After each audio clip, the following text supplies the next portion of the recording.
नाज़रीन, ठारू शाह जो नौजवान 4 ॾींहनि खां पुरस्कार नमूने गुम आहे। वारसनि पारां अगवा जो शक ज़ाहिर कयो वियो आहे। इन हवाले सां वधीक तफ़सील वठूं था मोहम्मद जुड़ियल मंगी खां। जी मोहम्मद, कहिड़ा तफ़सील आहिनि?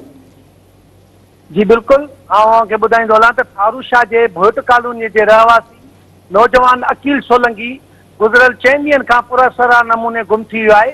नौजवाननि जे वारसनि पारां ॻोल्हा करण जे बावजूदि संदसि किथे बि पतो न पइजी सघियो आहे। नौजवान जे वालिद मीडिया सां ॻाल्हाईंदे चयो त नौजवान जे वालिद ग़ुलाम हुसैन सोलंकी चयो त पुटु शटरिंग जो कारीगर आहे, जेको 4 ॾींहं पहिरियां नामालूम नंबर तां केस कॉल आई त असांखे जॻह जो कमु कराइणो आहे, अॼु शटरिंग करे ॾे। हिन चयो त पुटु फ़ोन बंदि घरां निकिरी वियो आहे, जंहिं बदि संदसि नंबर बि बंदि आहे ऐं संदसि पतो बि नथो पए।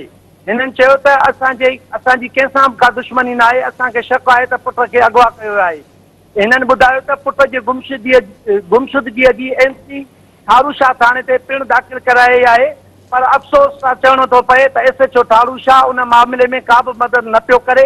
हिननि एसएसपी नौशर फिरोज़ ऐं ॿियनि वस वारनि खे अपील कंदे चयो त पुट जी ॻोल्हा में मदद करे असांजी परेशानी ख़तमु कई वञे।